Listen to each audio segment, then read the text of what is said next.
اهلا بكم يا شباب، فيديو جديد من دورة فلاتر. النهارده هنكمل بناء النوتس اب. طبعا اخر حاجه وصلنا لها ان احنا بنينا الويدجتس اللي قدامنا دي بس مش اكتر.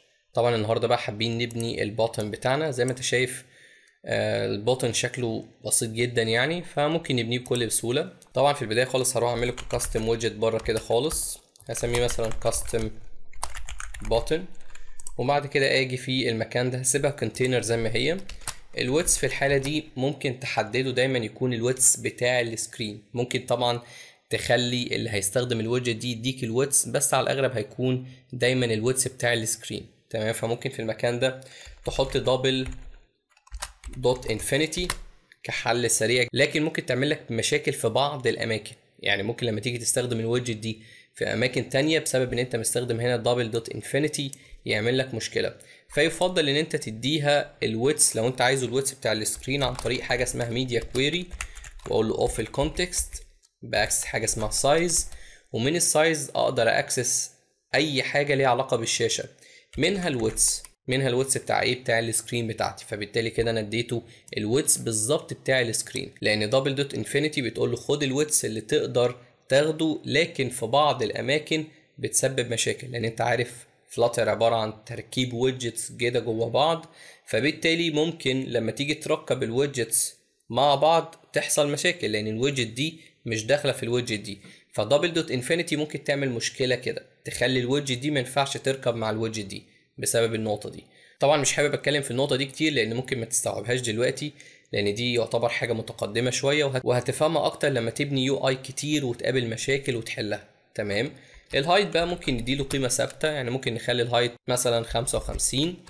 وبعد كده التشايلد هيبقى عباره عن سنتر ويدجت. سنتر ويدجت هيبقى فيها تشايلد عباره عن تكست ويدجت، وعلى الاغلب ده بتستقبله على حسب هيكون عباره عن ايه، بس هنا هنخليها سيف بس مش اكتر. وبعد كده تعالى نخلي السنتر كونست هو كمان. وطبعا ما ننساش ان احنا محتاجين ديكوريشن بوكس ديكوريشن.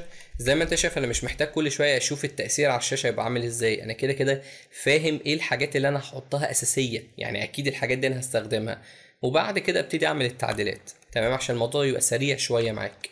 فاروح على الديكوريشن، انا عارف ان الكالر بتاعي هيبقى الكي برايمري كالر، وعلى الاغلب هيبقى عندي بوردر راديوس، فاقول بوردر راديوس سيركلر، واقول 16 على حسب هو اخد قيمه كام هنا، يعني ممكن 8 كمان من 16.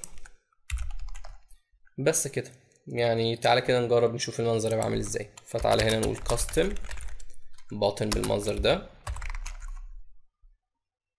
حلو اوي، زي ما انت شايف ظهر قدامنا بالمنظر ده. هو اعتقد مش عارف ليه انا حاسس الكالر هنا فاتح عن الكالر ده شويه، بس يمكن بسبب التكست، يعني يمكن لان التكست مثلا مش اخد الكالر بتاعه. فتعالى كده نديله ستايل، هنقوله تكست ستايل. تعالى نديله الكالر يبقى colors دوت بلاك تقريبا، ونعمل كنترول اس كده. اعتقد الكالر هو اللي كان عامل مشكله. ماشي تمام. طبعا ممكن نغير شويه من الستايل بتاعه، الى جانب ان الكلمه مش سيف، هي اد، فممكن نغيرها هنا نخليها اد. تمام، عشان تبقى زي ما هو حاططها. وتقريبا الفونت سايز برضو هنكبره شويه، ممكن نخلي الفونت سايز مثلا نخليه 24 دلوقتي، شوف هيبقى عامل ازاي. اعتقد 24 اكبر، يعني ممكن نخليها 18. وتقريبا الفونت ويت اتقل شويه. تعالى هنا نقول فونت ويت بالمنظر ده دوت بولد مثلا. ماشي تمام. هي اكبر شويه، يعني ممكن تبقى 20.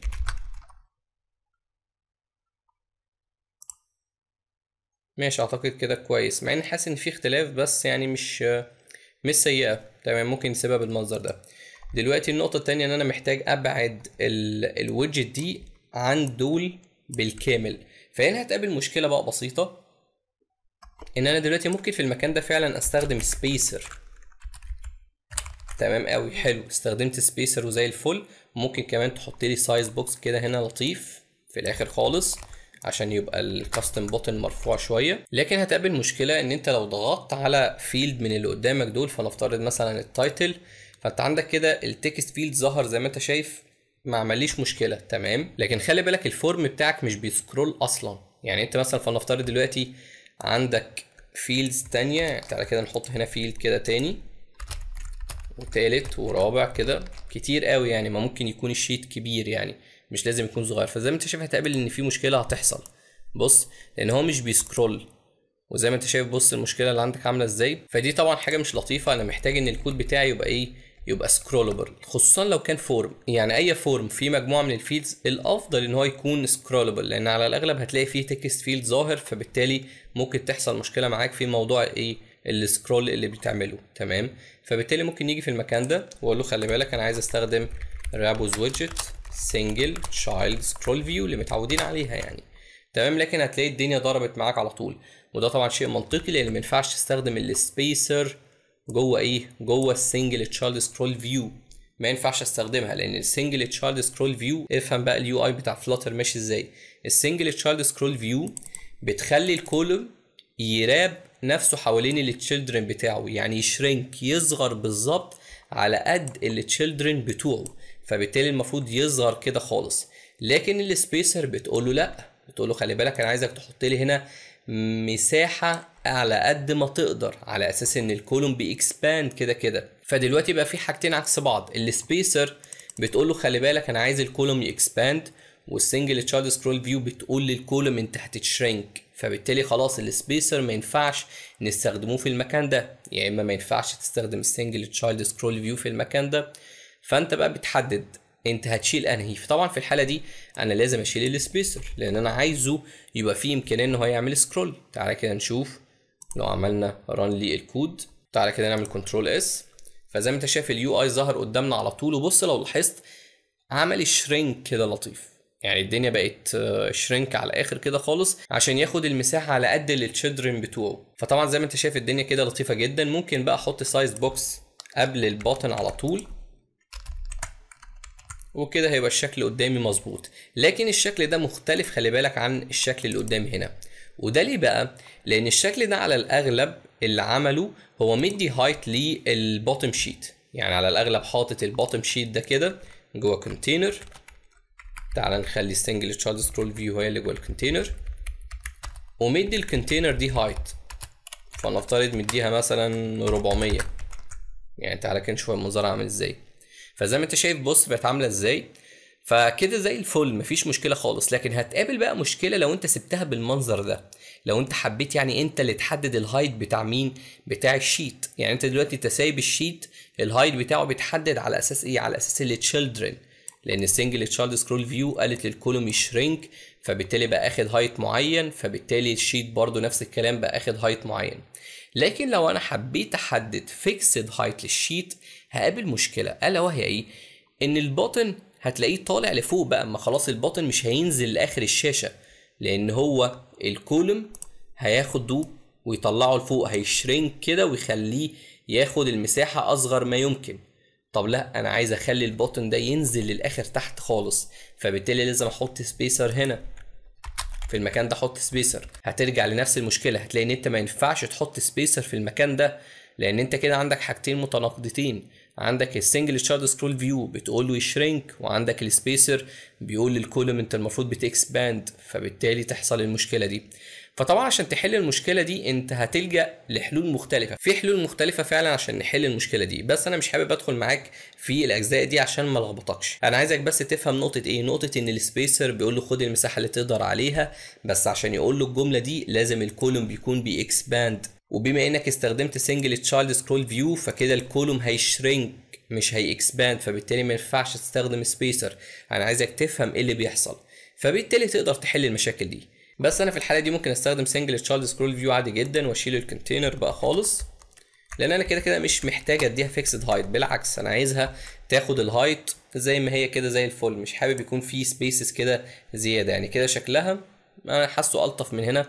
وممكن تزود المسافه دي زي ما انت عايز، يعني ممكن اجي في المكان ده واقول له انا عايزها 32 مثلا من 16 زي ما انت عايز يعني، وهيديك الشكل اللي انت عايزه وشكل لطيف يعني ما فيهوش مشكله خالص. تمام حلو قوي. تعالى بقى ناخد البوتن ده ونوديه بقى في مكان مختلف كده لوحده.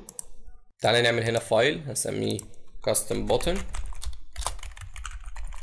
.dart واحط فيه البوتن بتاعي. تعالى نعمل import للماتيريال .dart ونعمل import للبرايمري color.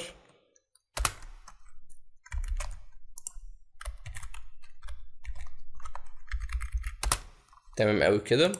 تعالى نعمل له import هنا بس كده. وتعالى بقى نعمل comment، هنقوله مثلا ايه finish notes bottom sheet، ونعمل comment كده push للكود. ماشي كده تمام جدا. فزي ما انت شايف كده خلاص خلصنا الجزئيه دي. طبعا احنا كده تقريبا خلاص خلصنا معظم اليو اي، يعني كده فاضل لنا اخر سكرين خالص اللي هي بتاعه الاديت، ونبقى كده خلصنا اليو اي بالكامل. طبعا انا ممكن مبنيش دي اساسا، يعني ممكن اسيبها ابنيها بعدين بعد ما نخلص ايه، بعد ما نخلص اللوجيك بتاع الجزئيه دي. بس بالمره انا عايز اخلص من اليو اي كله مره واحده، وبعد كده نهتم باللوجيك بحيث ان احنا نتكلم في الجزئيه دي بشكل منفصل. فممكن المره الجايه نعمل الاديت نود دي، وكده يبقى خلاص خلصنا. زي ما انت شايف الايديت نود تقريبا فيها كل حاجه خلصانه. يعني لو لاحظت اللي فوق دي هي الكاستم اب بار، احنا بنيناها بالفعل، ممكن نعيد استخدامها. التكست فيلد احنا بنينهم بالفعل، ممكن نعيد استخدامهم، وبكده يبقى خلاص خلصنا ايه الجزئيه دي. فزي ما انت شايف موضوع بسيط جدا لو انت بتعيد استخدام الويدجتس. بس بكده يكون الفيديو ده انتهى. اتمنى تكون استفدت من الفيديو، واستناك الفيديو الجاي ان شاء الله. ومع السلامه.